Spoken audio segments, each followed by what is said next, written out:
back with another episode of Triggered AF, the podcast. We want to jam-pack this episode with as much information as possible because it is such an important conversation to have, and because we are doing so much around dating by launching our Dating Well AF course. Yes. We want to also have the conversations on the podcast.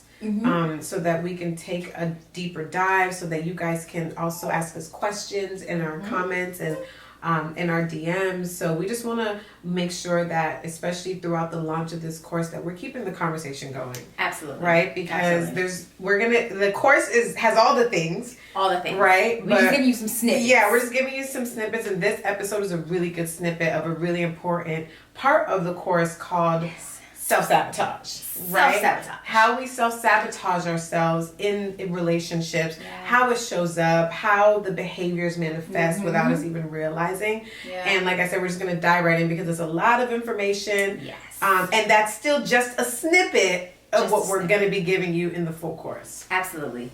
So one of the biggest things is people are usually always so focused on the wedding and getting to the wedding and getting to the marriage and getting to the, proposal of the will you marry me and all this other stuff. Yes. But you can't get there unless or until you first stop sabotaging yourself when it comes to dating. Self-sabotage is so real, and I think it's one of the more insidious things that we do because it's easily undetectable by you. You don't realize. Yeah, it creeps in unawares. Like, you don't even realize that you're self-sabotaging until it's too late, or until hopefully someone points it out, but by then it's probably too late. It's a little too late. They're like, hey, like, self-sabotage is so difficult because it's such a part of who we are.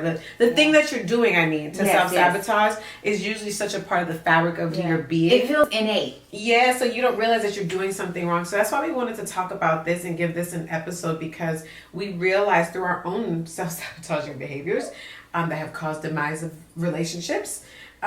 We wanted to make sure that we were shedding light and giving tools and making sure that we are constantly helping create better behaviors and better habits so that we can lead healthier lives and have better relationships ultimately, right? Absolutely. Because the biggest thing, so a lot of folks are like, oh, you guys are coming out with the dating course, you're going to show us where to find men and we're going to do this, or partners if that's what you're looking for. And the biggest thing and the biggest difference, which is why I really, really love our course, is it starts and ends with you.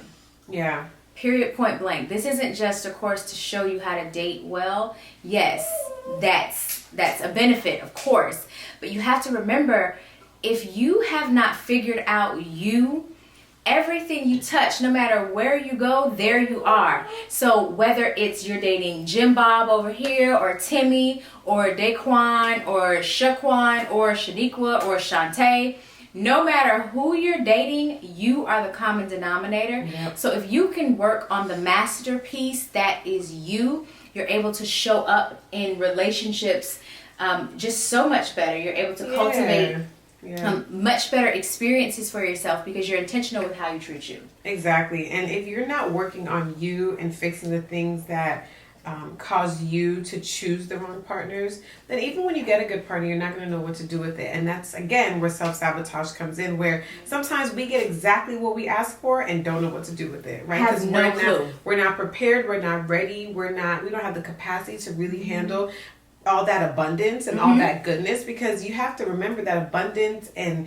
goodness and happiness can sometimes feel like an attack on the body. Yeah. Right? Like your body can literally register that as, oh no, change, I'm dying, help, stop making it happen. And then we self-sabotage it, or we destroy it, or we walk away from it because we're so overwhelmed by the goodness. And we want to make sure that when goodness comes into your life, that we pray and hope it does, that you are ready to welcome it and receive it and cultivate it and expand it and share it with the world, right? Like that's what we want. So we want to start with, I think maybe the easiest one to kind of identify and to realize that you're doing is negative self-talk. Absolutely. Right? Like I feel like when you are not being kind to yourself, when you are not saying kind things to yourself, it is very difficult to be kind and to say nice things to other people. I always tell people, especially if they're talking about someone being mean or someone being an asshole or someone being rude, I always say the way to have compassion for that person is to remember that they are saying way worse things to themselves. Way worse. And it's only what they're saying to you is only a reflection of their internal state and has very little to do with you. Absolutely. And two, that negative self-talk, when it's, okay, I'm talking negatively about myself, you have to understand, when you are speaking negatively to yourself, you are literally framing what your experience will be. Yeah. If you are constantly telling yourself, I'm not good enough, or I fucked this up again, or I'm always messing up, or why would anyone love me, or dang, I don't deserve this, or this couldn't possibly happen for me or to me. If you can believe that good things happen and that good things are available and accessible, but you do not believe that it is available and accessible to and for you, you still lose. Yeah. And then it is literally like a beacon, an energy emitting beacon, where you are bringing all the people who also will believe those things about you, that you are not good enough, that you are not deserving, that you aren't equipped to treat the good love that's coming into your life well. You will bring them into your experience, and that is what will play out over and over and over again. And then it will literally be a self-fulfilling prophecy, where you get so much riffraff and so much, trash ass humans. Yeah. Although, humans aren't trash, but you'll get trash ass acting. There we go. Fix it. Humans that come into your experience, and you'll keep wondering, why do I always date the bad guys, or how come I never get anybody good? It's because of how you talk to yourself. Yeah. I know. We interrupted at the best part, but hear me out. Dating should not be this hard. Let's be honest. We've all said it at least once that the dating pool has pee in it. It has to.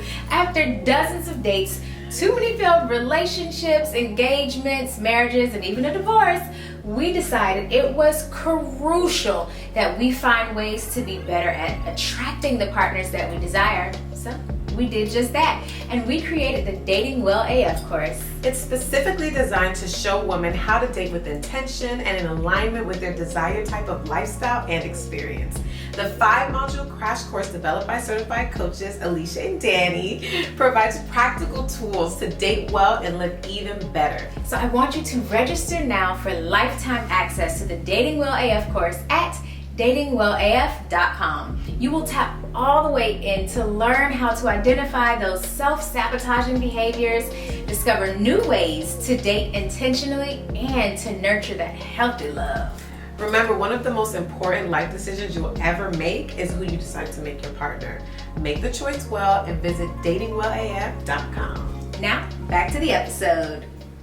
It's a reflection of you, and the best way to navigate that, to heal that, to flip that on its head, is to change the way you talk to yourself. Talk to yourself the way you talk to your best friends, right? Like, sometimes we can find these wonderful words and words of encouragement and hype girling up our friends, but it's like, then we're talking to ourselves like, shit, like, why don't you take that same way you want your best friend to talk to you, or the way you talk to your sister, and take those words and apply them to yourself, right? Find the good things about yourself. Whenever that negative talk starts to creep in, override it with something positive.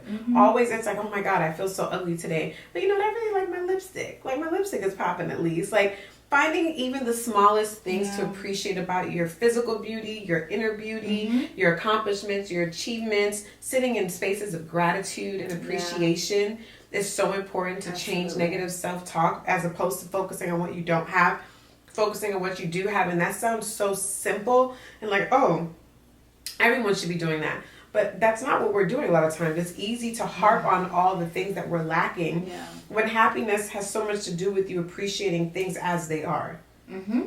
So whenever you hear yourself, or you find yourself in a space where you're beating yourself up, or you're allowing someone to start talking to you negative now in a relationship space, you know that that's not how you talk to yourself. And once you set that standard that nobody talks to you like that, not even you, it becomes very difficult for somebody else to come into your world and start talking to you and disrespecting you because you don't talk. It becomes a space that's just no longer available for someone to enter because you don't talk to yourself like that. You don't tolerate anyone else talking to you like that. And then you remove a whole plethora of idiots that want to come in and talk to you crazy because it's just like you set the standard like, oh no, we don't talk like that over here. Because now instead of your body feeling comfortable with that kind of dialogue, your body's gonna be like, oh, what's that? Like I don't talk like that to you. It's who is that? That's not, I don't even know who that is anymore, right? Yeah. So you want to make negative self-talk a stranger. Exactly. And understand too how you start that process is small habits. Like people think that you have to make these great leaps and bounds and change in the other direction, and that is incredibly difficult. There is more of a chance that you will not achieve your goal if you're only looking to jump by leaps and bounds than it is if you're willing to crawl and creep and slowly transform. So if you know every time you look in the mirror, the first thing you do is cringe. And let's keep it above. There have been plenty of people who I have had actual conversations with who have said they thought they were so ugly or so undesirable that they would cringe when they looked in the mirror. So instead of cringing when you look in the mirror, if you can't find one thing you like about your facial structure or your face or your features, find one thing on the inside that you really love about yourself.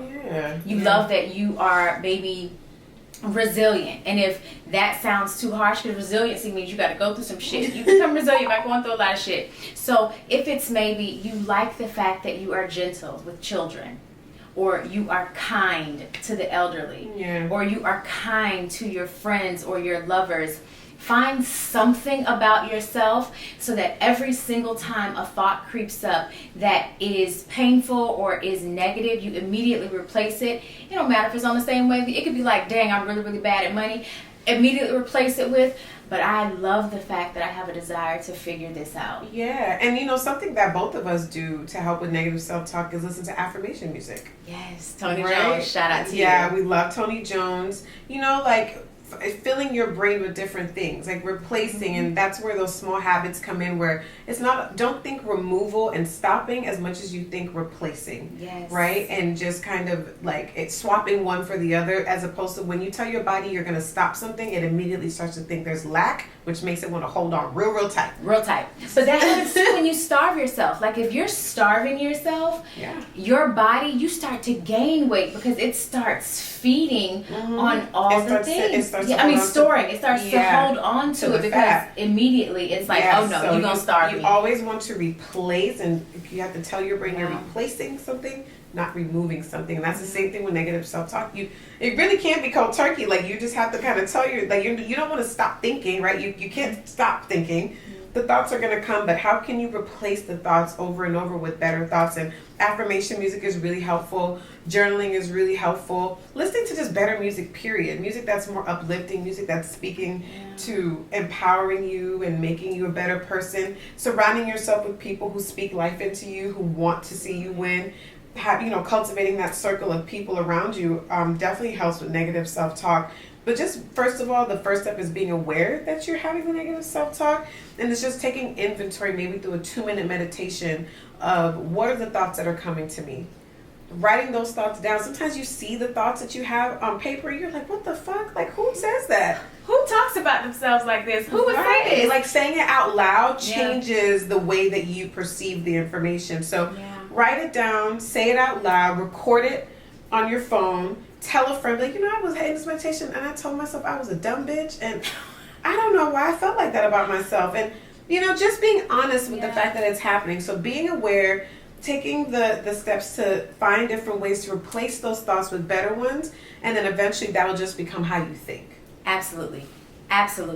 And then also, too, I'd say a huge one, right, is so once you can figure out the talking piece, the talk to you nicely piece, then you have to also remember, like, a form of self-sabotage a lot of times is your fear of vulnerability and rejection. Oh yeah, like that trips so many people up because you are completely unwilling to open yourself up. And if you're dating humans who either are consistently working on their healing journey, or they got into a certain place in their journey to where openness is what they just simply require. Yeah. And it's not even a hard fast and you have to be open.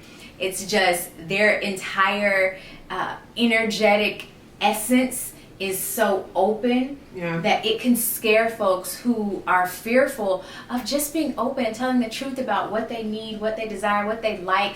You don't have to tell it to them, but just knowing it within yourself, that will automatically cause some dissension between the two, because it is very, very difficult for a person who is open and a person who is closed to coexist. Yeah, and I think these days we like to disguise fear of vulnerability and fear of rejection as something called boundaries. And I believe that boundaries have been infiltrated. The term boundaries has been infiltrated by people who are just afraid of vulnerability and rejection. No, but seriously, I do think that the fear of vulnerability and rejection does cause you to put up walls. Yeah. And it causes you to be so closed off, like you said. And when people are really interested in you, they're trying to get to know you, they need you to be open. They need you to be willing to share. They need you to date, because that openness creates a safe space for them. Yeah. I'm going to need you to leave it especially for open. heterosexual women dating heterosexual men. For men to feel vulnerability, they need safety, and vice versa. But also, I think for men to feel that extra sense of comfort to be vulnerable, it is up to the woman to kind of make it feel like a soft place to land, right? Because we've had men on this podcast say that oftentimes their fear of being vulnerable with women comes from their them expressing their weaknesses to women and it being weaponized against them. Absolutely. So, being aware that it's important to make sure that you are a safe and a soft spot to land for people. Yeah. But when you have your walls up and you're so afraid of rejection that you're going to leave them first, or you're going to fuck it up first, or you're going to hang up first, or you're not going to text back, then you start to play these little stupid games because you're just afraid of things going left. So you start to purposely do stupid things. And when you play stupid games, you win stupid prizes. So it's important to kind of recognize when it's like, I'm doing tit for tat. Like, what's going on there? Like, taking inventory on your behaviors. And, maybe an ex told you that before. Or a friend is like, girl, why don't you just call him back? And you start to play these little games that make you seem disingenuous, right? Because now it's like, well, who are you for real? Yeah. If with everything you have like a little strategy and I just feel like when you're in a space of trying to protect yourself, it makes you too crafty and it makes it hard to trust you. Ooh. And then you literally, the very thing you were afraid of, again, it becomes exactly what your experience is. Yes. Because, again, people who know themselves, they aren't willing to put themselves in situations where a crafty motherfucker is trying to get over on them. Yeah. So you will have to figure out, okay, why am I afraid of being vulnerable? What is the worst that can happen if I open myself up to this person? Because the ego will have you think you will die. Yes. That is what will happen. You won't die most times. You will not die. And here's the thing. There can be levels. It is okay to have time. Levels. Yes, I love that. I agree with that. Have levels of, okay, if a person just met you, maybe you don't tell them about the years of abuse and the hundreds of thousands of dollars maybe you spent on therapy immediately. Maybe it's you allow yourself to act crazy in front of them. And by crazy, I mean you go on a paint and sip date and you're okay with not being able to paint very well, so your painting looks really, really wild. Like, that's a level of vulnerability because you're not seeking perfection. Yeah, and I think that when you are able to face that fear of rejection piece especially, is just realizing that someone rejecting you is not a stamp. It's not like a scarlet letter. You don't have to wear it. You don't have to wear it. It doesn't belong to you. Like, you may not be right for that person, but you don't have to internalize that and use that as a way to determine your sense of worth or value. Your sense of worthiness should not come from someone else anyways. But a lot of times we're so afraid of the rejection because we feel like that rejection is a reflection of how shitty we are, or how much we aren't attractive, or, oh, well, why did he want me, or why did they choose that? that person, or why did he end up marrying her after he was with me for a decade? Like, there's so many other factors that play into why people make decisions. Yeah. Least of all, typically being you. Yeah. You know, so it's like when you're afraid of rejection, when you're afraid of vulnerability, it puts you in this space where you can't really enjoy the process. Like, you can't enjoy the dates, you can't connect with people, you can't, and then that just sucks the fun out of it. And then dating feels like a drab, like a job that you hate. Yeah, it feels draining. It's oh my god, I gotta go talk to somebody else today. When you're curious, it's easier to connect. Yes. When you're open, and like Alechia said, you know, guarding your heart, right? Not being so open that you're stupid and you're just letting everybody in and telling every narcissist what you like and what you don't like so they can manipulate you. But you do want to, I think, at least leave an open space for people to earn your trust. Because some of us, I can't even earn the trust is not even there to be earned. Like, there isn't a chance. There are rabid pit bulls that are standing guard at the walls of your heart, and you have, like, that is just so much work, and that's not their job. Like, that is not their job. Early, like, who wants to do that? That's not date number one. You come and you're like, oh, well, men always do this, and well, I know how y'all are. Wait, excuse me. I don't want it. It's okay. Yeah, we check, need please. To start in a different spot. We have to be clear on what it is those tiers need to be. Yes. Right? Like, okay, what are you comfortable with? Because some of us are this way from trauma and abuse, right? You want to acknowledge and honor that's okay. You acknowledge, okay, you know, I don't really like to let people in too fast because I've been hurt from being that kind of a person. What am I comfortable with up to this point? Yes. After this point has passed, now what's the next phase that I'm comfortable with? And communicate that, right? Yeah. With the person, like, hey, you know, it takes me a little while to open up, but I will. You know, I just need consistency. I need to make sure that, like, you are who you say you are, but I'm super open to getting to know you. Like, I think communication is one really big way to kind of remove that fear. So that way that person can understand who you are and you can see what they're willing to do to maybe work through that with you. And then I feel like that's a very good indicator if they're a good match or not. Yeah, and also, too, so that it's not so, like, because everybody's like, oh, man, healing is so much work, and is.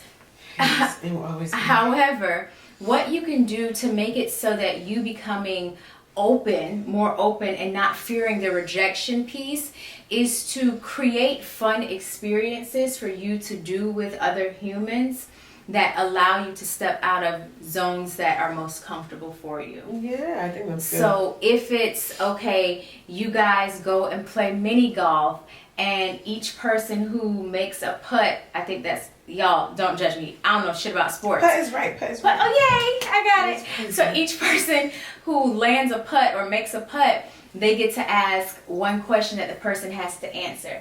So it's gamified, and so again, it takes the pressure off, and it allows you to get to know them and to also get to know yourself. Like asking questions like, this isn't the time for the what's your favorite color? Nobody gives a shit, we can find that out later. But questions like, what has been maybe one of the best dates you've been on? Or what has been maybe one of the best birthday gifts you've ever received? Or what has been the scariest time in your life, but you got over it? Like, questions like that dive deep. What would you say is most important to you when it comes to your values? What are you most proud about? Like, real questions that are not small talk that get boring, right? Where you can kind of feel like that, because I think that we don't like dating a lot. Like, people don't like to date often because it feels monotonous. Okay, another conversation again about how many siblings you have, where you travel to, and what's your favorite color, and what you like to eat. Like, I don't want to do that all the time. I'm not doing a survey. Like, I don't care. But I think that piece, and I would like to add to that, I believe that dating multiple people at the same time also helps with vulnerability and rejection. It does. Why? Because I feel like when you have multiple people kind of getting your attention, you don't focus too heavily on one where you're too tempted to kind of go all in too fast. I think it helps you pace yourself. And we're never saying to sleep with everyone at the same time. If that's how you get down, and that's on you. But that's never what we're advocating for. But we do believe in having a roster and dating multiple people, especially in those early stages. Because I feel like, especially for women, it helps you keep a more level head. Right? It helps you to see everybody for who they are, because you can kind of play some comparison and contrast. It's like, oh, this is what a guy, well, he's really interested. He really likes me. This one, he obviously has other bitches. This one, he's unsure. He has too much going on. You can kind of have enough power, I feel like, within the situation to make a better selection and to choose rather than to be chosen. And Listen. women need to be in that space more often Yes. so that we can end up with the man that we really want instead of always just settling for the man who wants us. Absolutely. And that is why, too, in the Dating Well AF course, and you can actually get this a part of the sneak peek, we have a scorecard, and it's a weighted scorecard where, because you're supposed to be dating multiple people, you can take that scorecard and you can identify what are the top 10 things that matter to me in my dating experience. And then you can literally, okay, of all the 10, how much is this piece worth to me? Yeah. So for me, a man who keeps his word, 30%. That is how much it is. That is how important it is for me. It weighs the most. If you as a partner, as a man, cannot keep your word, there is nothing that you are ever going to be able to do with me. You will not be able to get far with me, because if you can't keep your word in these little things, how in the hell am I supposed to trust you with the big stuff? Yeah. I'm never going to be able to fully let my guard down around you because I cannot trust you. I cannot put my faith in you. And I have no desire to remain in my masculine. But if you as a man cannot keep your word to me, I will never be able to be feminine with you, because I'm going to always feel as though I have to watch out for my own back because you can't maintain what you say you don't do. Trusted. Yeah. I can't trust you. And if I can't trust you, I don't want you. You feel real passionate about that. You clearly, I am. For real about that one, y'all. So listen, that's why we got the weighted scorecard, because you get to put in there, okay, on a scale of 1 to 10, how much does this how matter? much is this person? Yeah. So if it's 30% and I say this person is a 3 in keeping their word,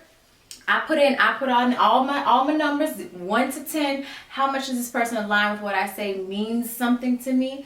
It'll deliver a number also too from 1 to 10. If that score is a 4.5, that means dating that person or maintaining a situation with that person, you have agreed to live below average and experience a below average relationship or a dating ship with that person. Yeah. They not even half of what you say matters to you.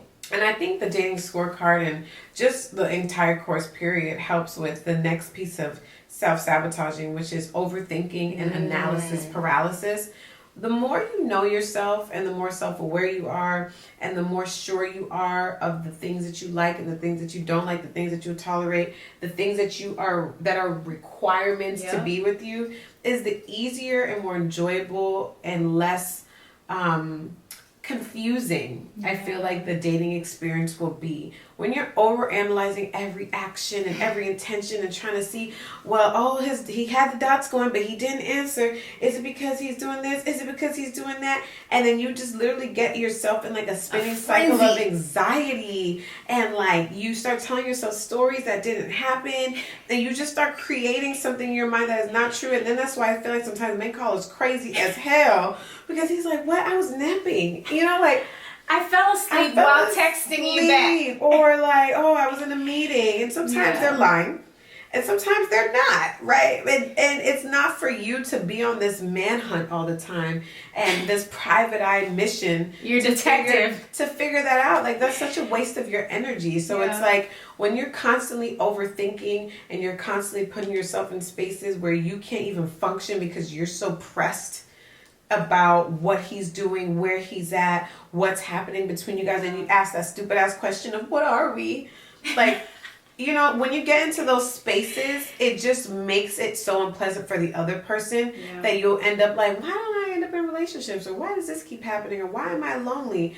A lot of times I feel like women who overthink and put themselves in spaces where they can't function and throughout their emotions and they don't know how to manage their emotions, it tends to wreak havoc. So that's why I love the dating scorecard. I love the way the course is put together, because it's like it helps you figure out who you are as a dating human being so that you can then prioritize the things that are important to you and move accordingly, as opposed to trying to figure it out and throwing shit at the wall as you go along and not liking your results and doing the same shit and expecting different results. Exactly. Like, the craziest thing is when you look at the statistics, 70% of divorces are initiated by women.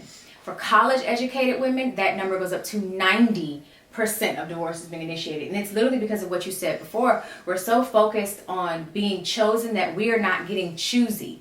And then when we do get choosy, we set these wildly unrealistic expectations. Yes, which is also self-sabotage. Listen, like, my good sis, I need us to tell ourselves the truth.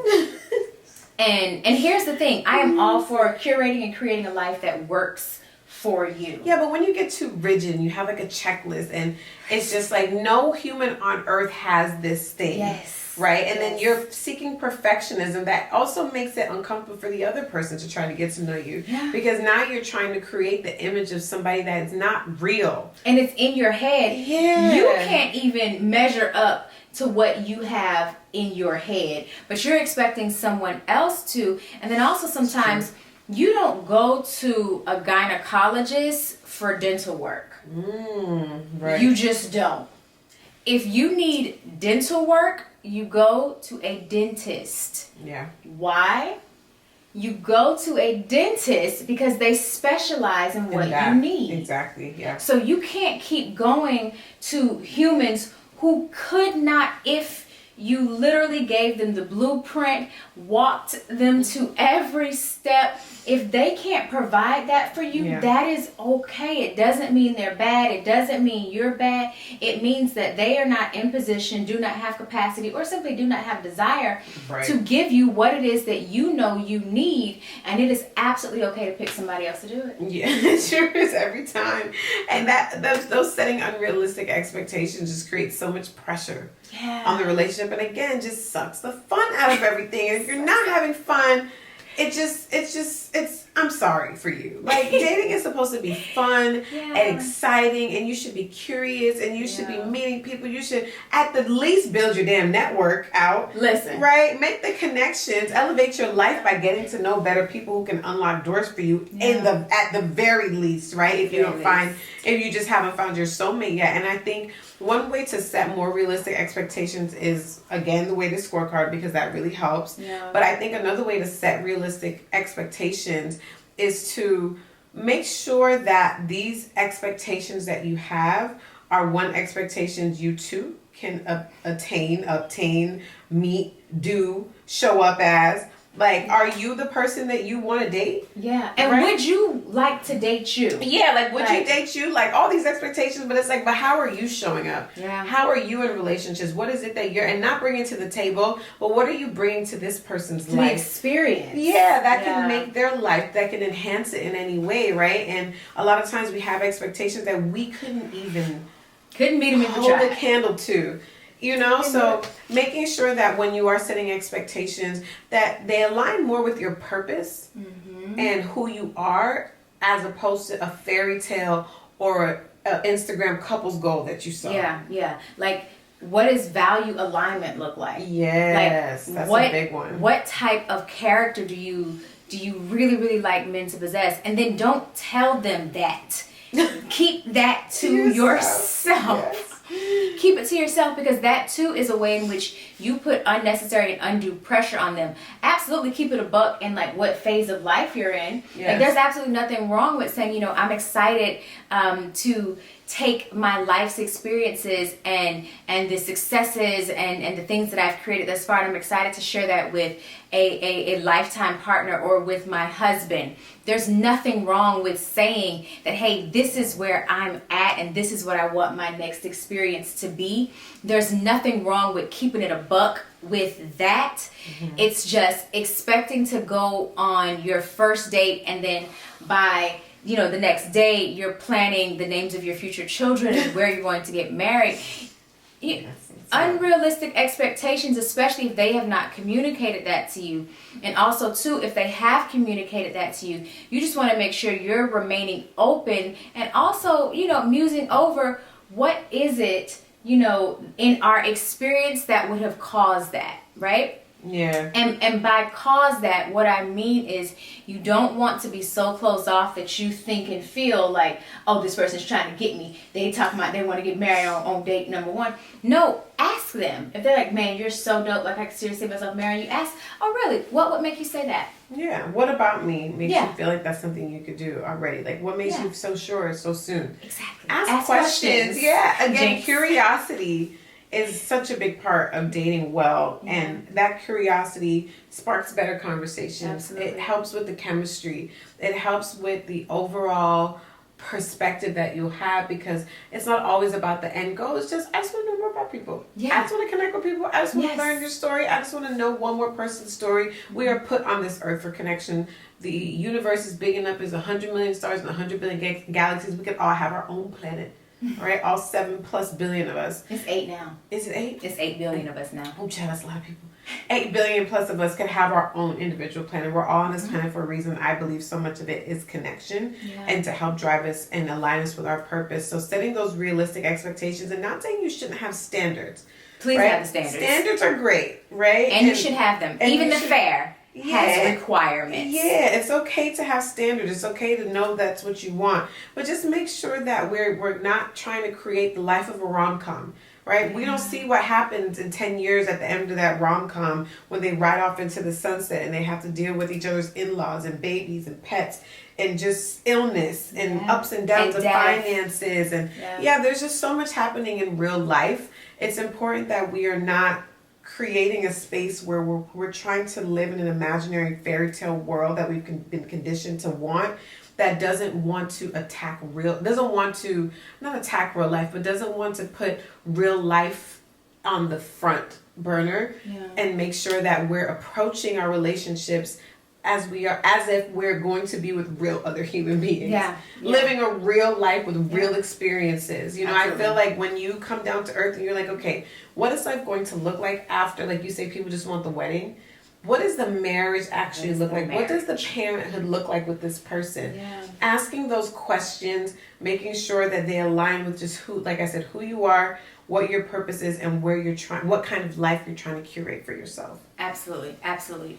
When you go at it from that way, you're able to, the expectations become a lot more reasonable. And again, yes, you should have requirements and standards, because like I said earlier, even the fair has them. You have to be this tall to ride this ride. And when they were creating the rules and the roles and the responsibilities, they did not care that you were going to want Timmy to be able to ride Space Mountain.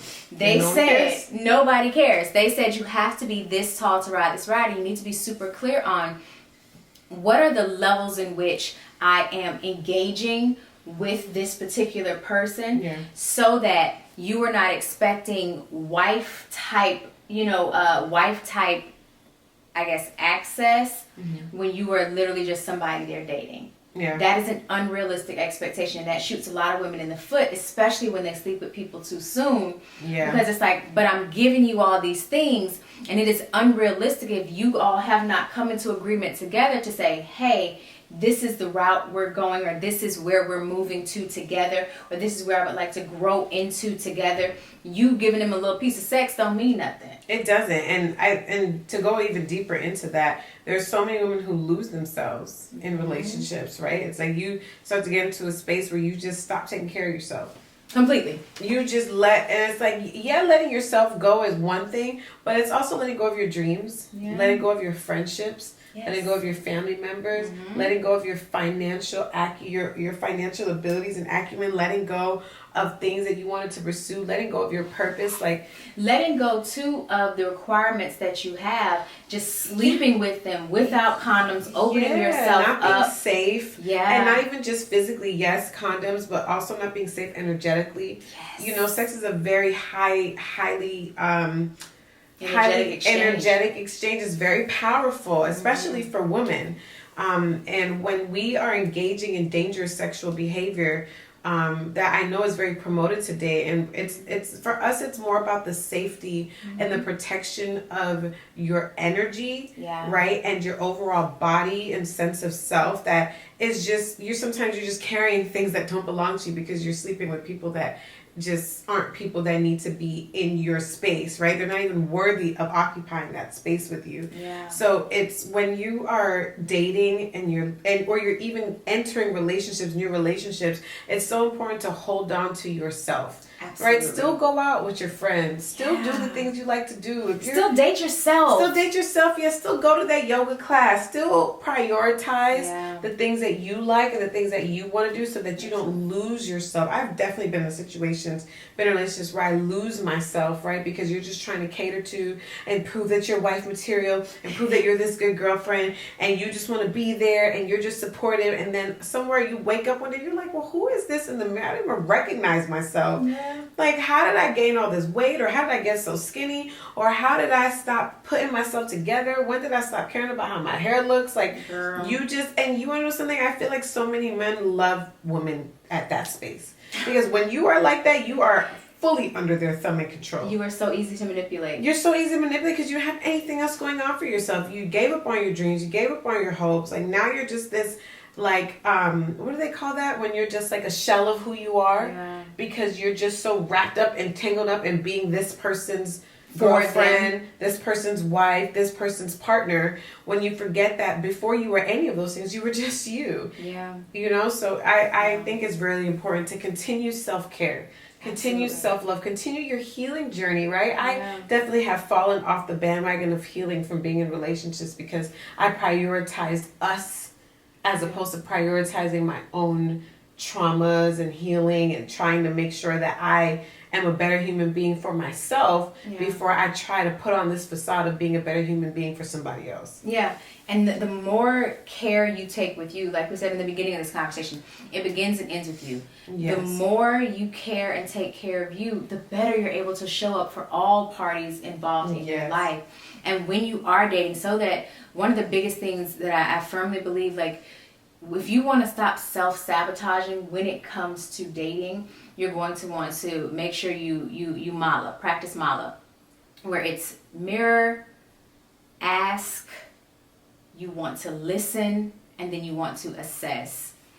Stop doing like you just said, where you're just trying your best to show up for them, to do all the things for them, to prove that you are this amazing person, this wife, this girlfriend, this all the things. Mirror the actions that they're taking. Yeah. It helps you, again, to release the pressure. You're not trying to force them to be somebody else or force them to show up in a way, or what are we when y'all only been dating for 2 months? Relax, sis. Makes no sense. Breathe. So just mirror them. It helps you to see and assess, hey, this is where I'm at in your life. Yeah. This is how you've shown me who I am or what value I hold in your life. And it's cool because you're dating multiple people. Right. It's okay. It's okay. Yeah. It's okay. We'll and then fall off. ask. We're like, okay, we'll keep going. You're like, all right, well, just okay, add a spare. And then you ask questions, like you were saying, be super curious. Dating should be fun. And sabotaging yourself all the time by being, so closed off because you're afraid of being vulnerable, you're afraid of them rejecting you. Open yourself up to ask questions, get curious, and explore. And then when they're answering those questions, listen to what they're actually saying and doing. Not just saying and doing. Yeah. Listen. Not listen to respond, but listen to understand. Yes. And then you can, the last thing, which is assess. Does this align with what I want my experience to be? And you can do that and try to get that out the way early. Like, it doesn't need to this be ain't 6 deep. months in of somebody treating you like shit, or somebody showing you that they're really not here for you, or they're not showing up for you, or they're just really not that into you. Yeah. For you to then try to scramble your way out or figure a way out or fade to black. Learn to okay, give yourself a timeline of, okay, these are the things that I'd like to see within this time frame. After 60 days, I'm expecting this from this person. Again, setting a realistic expectation, but expectations nonetheless. And then when those things are happening, not saying just walk away, but ask. Have the conversation. Listen, assess, seeing what maybe they're going through something. Yeah. Maybe they don't understand what your needs are and you can communicate that, right? It's not just about everyone needs to meet your standards or they get cut off. Yeah, that's not Sometimes give people the opportunity to meet your standards, right? By communicating with them. But I think that it's really, really important to make sure that we are approaching relationships with grace, with compassion, with understanding, and with the ability to know that it's all in your best interest if you are coming in with pure intentions. Yeah. Right? If you're coming into a situation, a date with pure intentions, you're going to attract more people with pure intentions. You're going to attract more partners that you feel like can help you create the life that you want. But the more you're going in and you're getting crafty and you're being sneaky and you're trying to play these games with somebody, you're just going to keep ending up in those cycles. And then your body's going to start loving that and liking that. And that just becomes how you do things. And you think that's home. And then trauma feels like home to you. And it just becomes like a vicious cycle. Yeah. And then you singing Call Tyrone. Like, you know, then you're singing Tyrone. Or then you're singing like Summer Walker music. I don't know. I'm just saying that there are ways to take a little bit more agency back in the experience. To reclaim your time. To reclaim your time, to reclaim your energy, to reclaim your sexuality, reclaim your power, reclaim your femininity. Take it all back because it's yours. Yep. But you have to stop self-sabotaging and stop creating spaces for people to then sabotage you because you have made self-sabotage your standard. Yep, that's the standard. That is the expectation. That is what your body expects. And so this was just a snippet. We told y'all we was going to be here for a good time, not a long time. This was just a snippet, but it is so important that we start having these very real conversations because it should not be that so many of us are choosing partners that we don't even like. Yeah. Fuck if they like us, that we don't even like because we're not being intentional with how we're dating, how we are getting to know folks, and how we are showing up in this experience. So listen, we want you to make sure that you visit datingwellaf.com. Go ahead and grab that little sneak peek. Check out that scorecard. Make copies of it so that you can start to assess and determine the men in your life, where do they fall? Where do they fall? What is this experience? And remember, it truly does begin and end with you. Work on you so that you can create the best type of experience in every part of your life.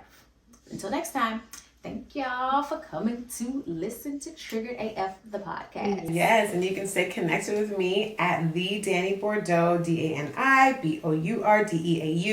You can stay connected with Triggered at Triggered AFPC on Instagram. That's where we keep you updated. We keep you knowing all the things. We keep you engaged. We love having conversations after our podcast airs. So this is definitely one we want you guys to chime in, ask us some questions, give us some feedback on when you self-sabotage or how you stop self-sabotaging, so we can keep these conversations going to continue to heal and to grow from them. Absolutely. You can stay connected with me everywhere at Alechia Reese, ALECHIA REESE, all over. See you soon. Bye. Bye.